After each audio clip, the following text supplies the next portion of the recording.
युधिष्ठिर ने भीष्म से पूछा कि सहवास के दौरान स्त्री पुरुष में से मिलन का सुख किसे ज्यादा होता है? यौन क्रियाओं के दौरान ज्यादा आनंद कौन प्राप्त करता है?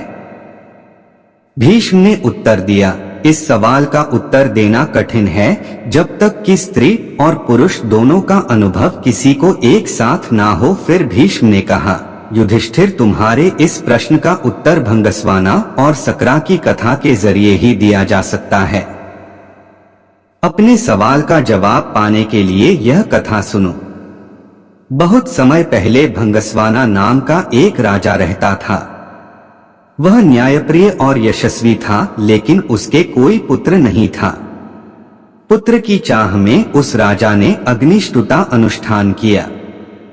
हवन में केवल अग्नि देवता का आदर हुआ था, इसलिए देवराज इंद्र काफी क्रोधित हो गए। इंद्र अपने गुस्से को निकालने के लिए दंड देना चाह रहे थे। एक दिन राजा शिकार पर निकला तो इंद्र ने राजा को सम्मोहित कर दिया। राजा भंगस्वाना जंगल में इधर उधर भटकने लगा। अपनी सम्मोहित हालत में वह सब सुध खो बैठा। ना उसे दिशाएं समझ आ रही थीं और ना ही अपने सैनिक नहीं दिख रहे थे। भूख प्यास ने उसे और व्याकुल कर दिया था। अचानक उसे एक छोटी सी नदी दिखाई थी जो किसी जादू सी सुंदर लग रही थी। राजा उस नदी की तरफ बढ़ा और पहले उसने अपने घोड़े को पानी पिलाया, फिर खुद पिया।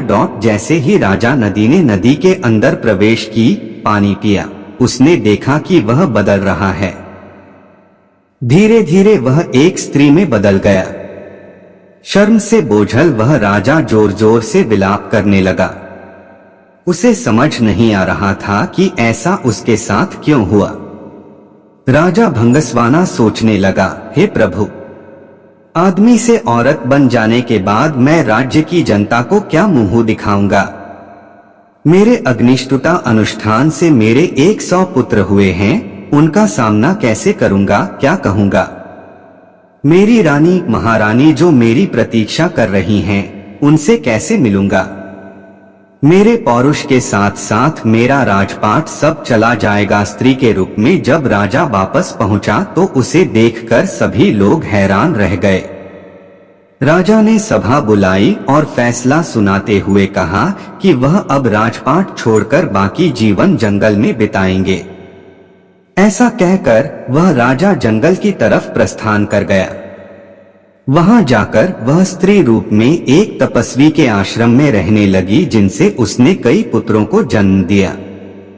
अपने उन पुत्रों को वह अपने पुराने राज्य ले गई और अनुष्ठान से हुए बच्चों से कहा, तुम मेरे पुत्र हो जब मैं एक पुरुष था, ये मेरे पुत्र हैं जब मैं एक स्त्री हूं। तुम लोग मेरे राज्य को मिलकर संभालो। उसके बाद सभी भाई मिलकर रहने लगे।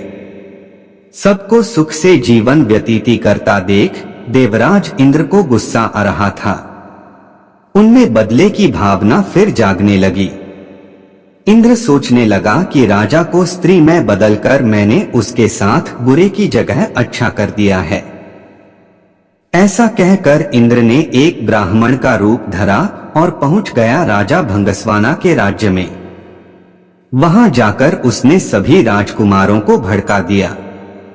इंद्र के भड़काने की वजह से सभी भाई आपस में लड़ पड़े और एक दूसरे को मार डाला।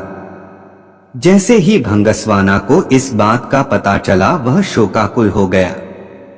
ब्राह्मण के रूप में इंद्र राजा के पास पहुंचा और पूछा कि वह क्यों रो रही है।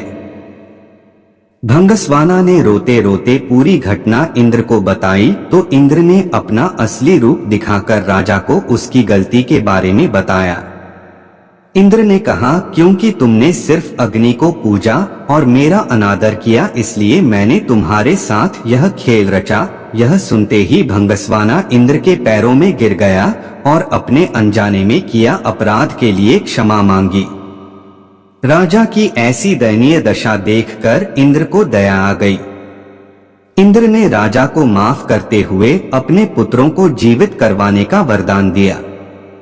इंद्र बोले, हे स्त्री रूपी राजन, अपने बच्चों में से किन्हीं एक को जीवित कर लो। भंगस्वाना ने इंद्र से कहा, अगर ऐसी ही बात है तो मेरे उन पुत्रों को जीवित कर दो जिन्हें मैंने स्त्री की तरह पैदा किया है। इंद्र हैरान हो गए।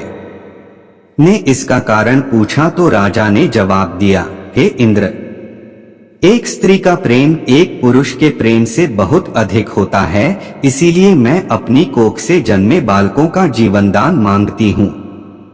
राजा के सभी पुत्रों को जीवित कर दिया। उसके बाद इंद्र ने राजा को दोबारा पुरुष रूप देने की बात की। इंद्र बोले, तुमसे खुश होकर हे भंगस्वाना मैं तुम्हें वापस पुरुष बनाना चाहता हूँ, पर राजा ने साफ मना कर दिया। स्त्री रूपी भंगस्वाना बोला, हे देवराज इंद्र, मैं स्त्री रूप में ही खुश हूँ और स्त्री ही रहना चाहता हूँ। यह सुनकर इंद्र उत्सुक हो गए और पूछ बैठे कि राजन, क्या तुम आपस पुरुष बनकर अपना राजपाट नहीं संभालना चाहते? भंगस्वाना बोला, क्योंकि संयोग के समय स्त्री को पुरुष से कई गुना ज्यादा आनंद, तृप्ति और सुख मिलता है, इसलिए मैं स्त्री ही रहना चाहूँगा। इंद्र